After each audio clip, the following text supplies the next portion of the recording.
Perkenalkan, nama saya Muhammad Pangestu dengan NIM B1B1230081. Di sini saya akan menjelaskan transformasi tata kelola, strategi efektif melawan korupsi suap di lembaga publik.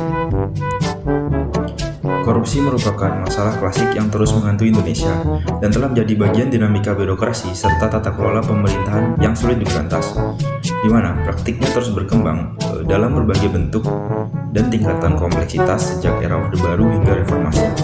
Berdasarkan data Transparansi Internasional tahun 2023, skor indeks persepsi korupsi Indonesia stuck di angka 34 dari 100. Ini mencerminkan lemahnya sistem integritas dan pengawasan dalam pemerintahan. Korupsi terjadi di semua tingkatan, dari level bawah hingga puncak kekuasaan, dengan modus yang semakin canggih seperti suap, gratifikasi, penyalahgunaan anggaran, hingga manipulasi proyek. Hal ini menunjukkan adanya sistem yang korup secara struktural, bukan sekedar penyimpangan individu, sehingga pemberantasannya tidak cukup hanya dengan pendekatan hukum, tapi harus menyasar akar permasalahan berupa pola-pola korupsi yang telah mengakar di birokrasi. Oleh karena itu, analisis mendalam terhadap pola-pola korupsi di lembaga pemerintahan sangat penting agar dapat dirumuskan strategi pencegahan yang efektif dan berkelanjutan. Karena tanpa langkah strategis dan sistematik, pemberantasan korupsi hanya akan menjadi wacana tanpa hasil nyata. Materi yang pertama, saya akan menjelaskan tentang pola-pola dari korupsi. Pola yang pertama yaitu adalah suap. Suap adalah pemberian uang, barang, jasa, atau janji tertentu kepada pejabat publik agar melakukan atau tidak melakukan sesuatu yang bertentangan dengan kewajiban resminya. Suap biasanya dilakukan secara sembunyi-sembunyi dan bertujuan untuk memperoleh kemudahan pelindungan proyek atau keputusan yang menguatkan pihak pemberi suap. Yang kedua yaitu gratifikasi. Gratifikasi merupakan segala bentuk pemberian kepada pejabat publik, baik berupa uang, barang, diskon, tiket perjalanan, fasilitas, atau hadiah lain yang berkaitan dengan jabatan atau wewenangnya. Jika tidak dilaporkan kepada KPK dalam waktu tertentu, gratifikasi dianggap sebagai tindakan pidana korupsi karena berpotensi menimbulkan konflik kepentingan dan mengaruhi keputusan jabatan. Yang ketiga yaitu penggelapan dalam jabatan. Penggelapan terjadi ketika seseorang yang dipercaya mengelola aset atau dana negara menyalahgunakan kekuasaannya untuk kepentingan pribadi. Biasanya dilakukan dengan memasukkan dokumen atau menyembunyikan aset yang seharusnya masuk ke kas negara. Yang keempat yaitu pemerasan. Pemerasan adalah tindakan memaksa seseorang memberikan sesuatu, dalam tanda kutip, barang atau uang, dengan ancaman atau tekanan yang terkait kekuasaan jabatan. Berbeda dengan suap, inisiatif pemerasan berasal dari pejabat publik yang menggunakan posisinya untuk mengintimidasi atau menekan pihak lain. Yang kelima yaitu benturan kepentingan dalam pengadaan. Benturan kepentingan terjadi ketika pejabat yang berwenang dalam pengadaan barang atau jasa menggunakan posisinya untuk memenangkan pihak tertentu yang memiliki hubungan pribadi, misalnya keluarga atau bisnis. Praktik ini melanggar prinsip objektivitas dan membuka peluang penggelembungan harga dan pengadaan fiktif. Yang keenam yaitu penyalahgunaan wewenang. Penyalahgunaan wewenang adalah tindakan pejabat publik yang menggunakan jabatannya untuk tujuan di luar kepentingan negara atau masyarakat, seperti mengambil keputusan demi keuntungan pribadi atau kelompok, atau mengatur kebijakan untuk kepentingan tertentu. Yang ketujuh yaitu kecurangan. Kecurangan adalah perbuatan curang yang dilakukan secara sengaja dan sistematis, seperti manipulasi data, rekayasa laporan keuangan, pemalsuan dokumen, hingga penggelapan pajak. Kecurangan seringkali menjadi awal dari berbagai bentuk kejahatan korupsi. Yang kedelapan yaitu pencucian uang. Pencucian uang adalah proses penyamaran asal-usul uang hasil korupsi agar tampak ilegal. Proses ini meliputi penempatan atau placement, pelapisan atau layering, dan integrasi atau integration ke dalam kegiatan legal sehingga sulit untuk dilacak. Yang kesembilan yaitu kerugian keuangan negara. Kerugian keuangan negara terjadi ketika dana atau aset negara digunakan secara tidak sah untuk memperkaya diri sendiri, keluarga, atau pihak lain. Modusnya bisa berupa manipulasi anggaran, proyek fiktif, markup biaya pengadaan, hingga penyalahgunaan dana hibah. Dan yang terakhir yaitu menjembatani proses pemeriksaan atau obstruction of justice. Menjembatani proses pemeriksaan adalah tindakan menghalangi penyidikan atau pemeriksaan kasus korupsi, misalnya dengan mengintimidasi saksi, menghilangkan barang bukti, menyuap penyidik, atau menyembunyikan pelaku. Tindakan ini memperlambat atau menggagalkan penegakan hukum. Nah, setiap pola di atas saling berkaitan dan sering kali terjadi secara bersamaan dalam satu kasus, sehingga memperkuat sistem korupsi yang telah mengakar di birokrasi pemerintahan. Nah, setelah kita memahami tentang pola-pola korupsi, di sini saya akan menjelaskan salah satu pola korupsi, yaitu pola korupsi suap dengan detail. Suap merupakan salah satu bentuk tindakan pidana korupsi yang paling umum terjadi di Indonesia. Suap terjadi ketika seorang, baik individu maupun kelompok, memberikan uang, barang, atau jasa kepada pejabat atau pihak berwenang dengan tujuan agar penerima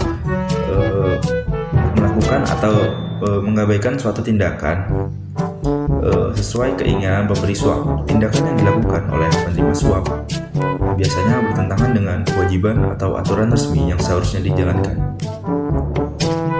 Ciri-ciri dari proses suap. Yang pertama yaitu inisiasi.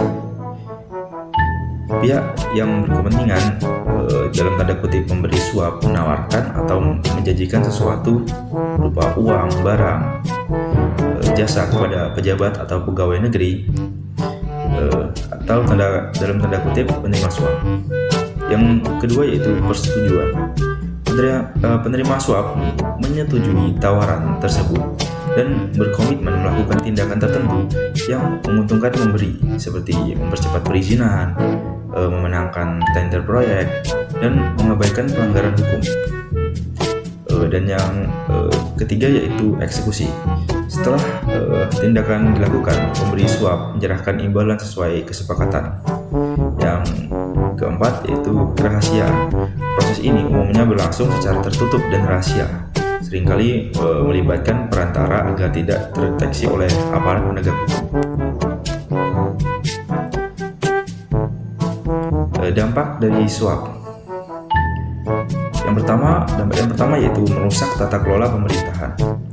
Suap menghilangkan prinsip keadilan dan transparansi, serta menyebabkan keputusan yang diambil tidak lagi berpihak pada kepentingan publik. Yang kedua yaitu merugikan negara dan masyarakat. Suap dapat menyebabkan kerugian keuangan negara, menurunkan kualitas layanan publik, dan menimbulkan ketidakpercayaan masyarakat terhadap instansi pemerintahan. Dan yang ketiga yaitu budaya pelumas. Di banyak sektor, suap dianggap sebagai pelumas untuk memperlancar urusan administrasi atau bisnis, sehingga praktik ini sulit diberantas karena sudah menjadi kebiasaan. Nah, contoh kasus dari suap. Di sini saya mengambil satu contoh kasus nyata, yaitu kasus penyimpangan dalam proses penerimaan peserta didik baru atau PPDB di SMA Negeri 8 Kota Jambi. Dalam kasus ini, sekolah menerima siswa melebihi kuota resmi dengan memasukkan siswa ke dalam kelas non-reguler tanpa dasar kebijakan yang sah. Para orang tua siswa diminta membayar sejumlah uang untuk kebutuhan seragam dan pendaftaran ke sistem Dapodik. Namun, uang tersebut tidak disalurkan secara transparan dan tidak melalui mekanisme resmi.